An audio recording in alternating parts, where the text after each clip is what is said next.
नमो भगवते वासुदेवाय। यस्मात् सर्वमिदं प्रपञ्चरचितं माया जगज्जायते, यस्मिन् तिष्ठति याति चान्तशमये कल्पानुकल्पे पुनः। यं ध्यात्वा मुनयः प्रपञ्चरहितं विन्दन्ति मोक्षं ध्रुवं, तं वन्दे पुरुषोत्तमाख्यममलं नित्यं विभुं निश्चलम्।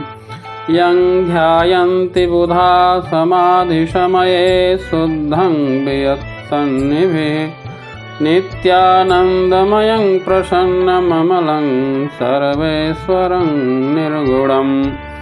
व्यक्ताव्यक्तपरं प्रपञ्चरहितं ध्यानैकगम्यं विभुं, तं संसारविनाशहेतुमजरं वन्दे हरिं मुक्तिदम्।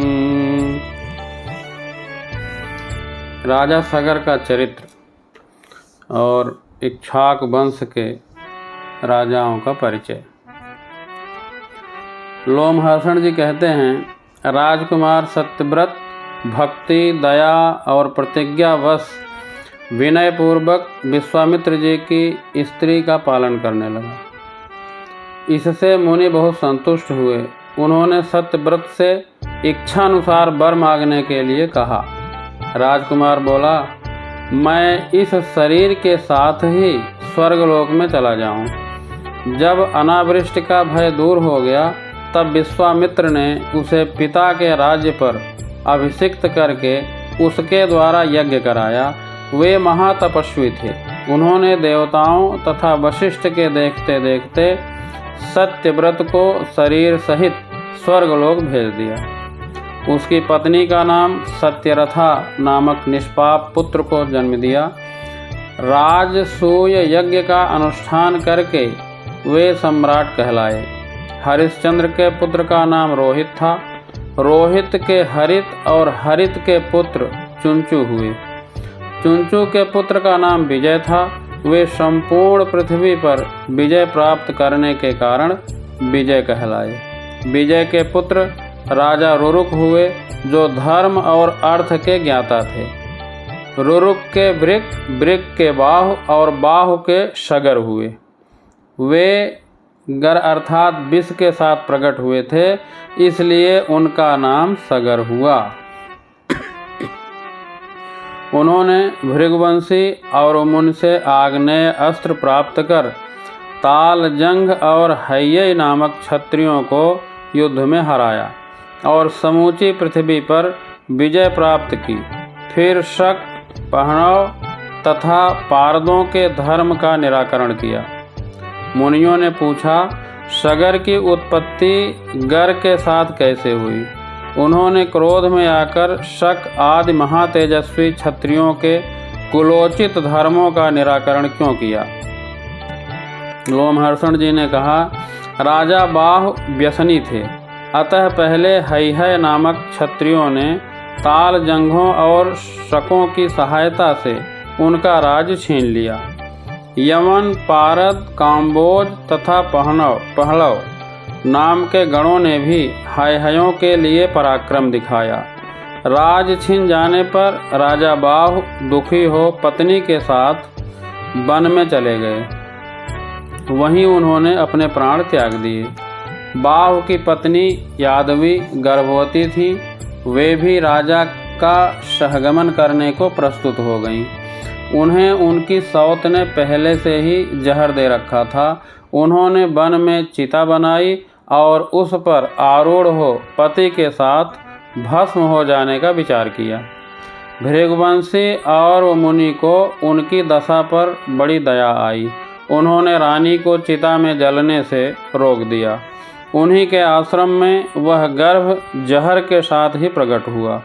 वही महाराज सगर हुए और उन्हें बालक के जात कर्म आदि संस्कार किए, वेद शास्त्र पढ़ाए तथा आग्नेयास्त्र भी प्रदान किया, जो देवताओं के लिए भी दुस्सह है। उसी से सगर ने हय्यै वंशी क्षत्रियों का विनाश किया और लोक में बड़ी भारी कीर्ति पाई। तदनंतर उन्होंने शक, यवन, काम्बोज, पारद तथा पहलवगढ़ों का सर्वनाश करने के लिए उद्योग किया।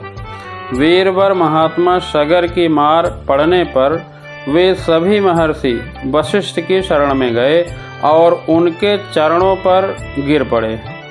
तब महातेजस्वी वशिष्ठ ने कुछ शर्त के साथ उन्हें अभय दान दिया और राजा सगर को रोका। सगर ने अपनी प्रतिज्ञा तथा गुरु के वचन का विचार करके केवल उनके धर्म का निराकरण किया और उनके वेश बदल दिए। शकों के आधे मस्तक को मोड़कर विदा कर दिया। यवनों और काम्बोजों का सारा सिर मुड़ा दिया। पारदों के सारे केस उड़ा दिए।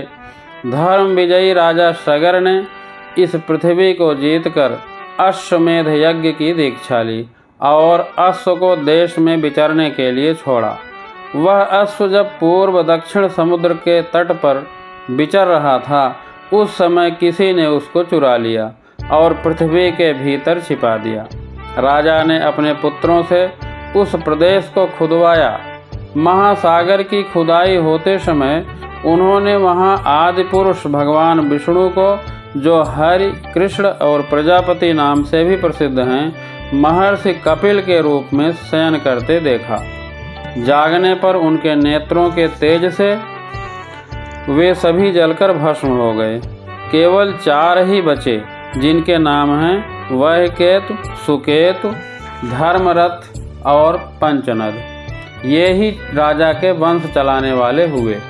कपिल रूपधारी भगवान नारायण ने उन्हें वरदान दिया कि राजा इक्ष्वाकु का वंश अक्षय होगा और इसकी कीर्ति कभी मिट नहीं सकती।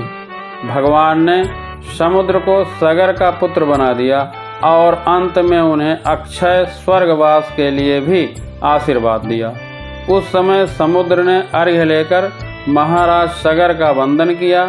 सगर का पुत्र होने के कारण ही समुद्र का नाम सागर हुआ। उन्होंने अश्वमेध यज्ञ के उस अश्व को पुनः समुद्र से प्राप्त किया और उसके द्वारा 100 अश्वमेध यज्ञ के अनुष्ठान पूर्ण किए। हमने सुना है राजा सगर के 60,000 पुत्र थे। मुनियों ने पूछा, साधुवर, सगर के 60,000 पुत्र कैसे हुए? वे अत्यंत बलवान और वीर किस प्रकार हुए? लोमहर्षण जी ने कहा, सगर की 2 रानियां थीं जो तपस्या करके अपने पाप दग्ध कर चुकी थीं। उनमें बड़ी रानी विदर्भ नरेश की कन्या थी। उनका नाम केसनी था। छोटी रानी का नाम महती था। वह अरिष्ट नेम की पुत्री तथा परम धर्म परायणा थी। इस पृथ्वी पर उसके रूप की समता करने वाली दूसरी कोई स्त्री नहीं थी। महर्षि औरव ने उन दोनों को इस प्रकार वरदान दिया, एक रानी 60,000 पुत्र प्राप्त करेगी और दूसरी को 1 पुत्र होगा, किंतु वह वंश चलाने वाला होगा। इन 2 वरों में जिसकी जिसे इच्छा हो वह वही ले ले। तब उनमें से एक ने 60,000 पुत्रों का वरदान ग्रहण किया और दूसरी ने वंश चलाने वाले 1 ही पुत्र को प्राप्त करना चाहा। मुनि ने तथास्तु कहकर वरदान दे दिया। फिर एक रानी के राजा पंचजन हुए और दूसरी से बीज से भरी हुई एक तूंबी उत्पन्न की। उसके भीतर तिल के बराबर 60,000 गर्भ थे। वे समयानुसार सुखपूर्वक बढ़ने लगे। राजा ने उन सब गर्भों को घी से भरे हुए घड़ों में रखवा दिया और उनका पोषण करने के लिए प्रत्येक के पीछे 1-1 धाय नियुक्त कर दी। तत्पश्चात क्रमशः 10 महीनों में सगर की प्रसन्नता बढ़ाने वाले वे सभी कुमार उठ खड़े हुए। पंचजन ही राजा बनाए गए। पंचजन के पुत्र अंशुमान हुए जो बड़े पराक्रमी थे। उनके पुत्र दिलीप हुए जो खड़वांग के नाम से भी प्रसिद्ध हैं। उन्होंने स्वर्ग से यहाँ आकर 2 घड़ी के ही जीवन में अपनी बुद्धि तथा सत्य के प्रभाव से परमार्थ साधन के द्वारा तीनों लोक जीत लिए। दिलीप के पुत्र महाराज भगीरथ हुए जिन्होंने नदियों में श्रेष्ठ गंगा को स्वर्ग से पृथ्वी पर उतारकर समुद्र तक पहुँचाया और उन्हें अपनी पुत्री बना लिया। भगीरथ की पुत्री होने के कारण ही गंगा को भागीरथी भी कहते हैं। भागीरथ के पुत्र राजा श्रुत हुए। श्रुत के पुत्र नाभाग हुए जो बड़े धर्मात्मा थे। नाभाग के पुत्र अम्बरीश हुए जो सिंधु द्वीप के पिता थे। सिंधु द्वीप के पुत्र अयुताजित हुए और अयुताजित से महायशस्वी ऋतुपर्ण की उत्पत्ति हुई जो द्यूत विद्या के रहस्य को जानते थे। राजा ऋतुपर्ण महाराज नल के सखा तथा बड़े बलवान थे। ऋतुपर्ण के पुत्र महायशस्वी आर्तुपर्ण हुए। उनके पुत्र सुदास हुए जो इंद्र के मित्र थे। सुदास के पुत्र को शवदास बताया गया है। वे ही कलमास पाद के नाम से विख्यात हुए तथा राजा मित्रसह भी उन्हीं का नाम था। कलमास पाद के पुत्र सर्वकर्मा हुए। सर्वकर्मा के पुत्र अनरण्य थे। अनरण्य के दो पुत्र हुए, अनमित्र और रघु। अनमित्र के पुत्र राजा दुलिदुह थे। उनके पुत्र का नाम दिलीप हुआ जो भगवान श्री रामचंद्र जी के प्रपितामह थे। दिलीप के पुत्र महाबाह रघु हुए जो अयोध्या के महाबली सम्राट थे। रघु के अज और अज के पुत्र दशरथ हुए। दशरथ से महायशस्वी धर्मात्मा श्री राम का प्रादुर्भाव हुआ। श्री रामचंद्र जी के पुत्र कुश के नाम से विख्यात हुए। कुश से अतिथि का जन्म हुआ जो बड़े यशस्वी और धर्मात्मा थे। अतिथि के पुत्र महाक्रमी निषद थे। निषद के नल और नल के नभ हुए। नभ के पुंडरीक और पुंडरीक के क्षेमधन्वा हुए। क्षेमधन्वा के पुत्र महाप्रतापी देवानीक थे। देवानीक से अहीनग, अहीनग से सुधन्वा, सुधन्वा से राजा शल, शल से धर्मात्मा उक्य, उक्य से वज्रनाभ और वज्रनाभ से नल का जन्म हुआ। मुनिवरों, पुराण में दो ही नल प्रसिद्ध हैं। एक तो चंद्रवंशी वीरसेन के पुत्र थे और दूसरे इक्ष्वाक वंश के धुरंधर वीर थे। इक्ष्वाक वंश के मुख्य पुरुषों के नाम बताए गए। ये सूर्य वंश के अत्यंत तेजस्वी राजा थे। आदित्य नंदन सूर्य की तथा प्रजाओं के पोषक श्राद्ध देव मनु की इस सृष्टि परंपरा का पाठ करने वाला मनुष्य संतानवान होता और सूर्य का सायुज्य प्राप्त करता है। श्री परमात्मने नमः।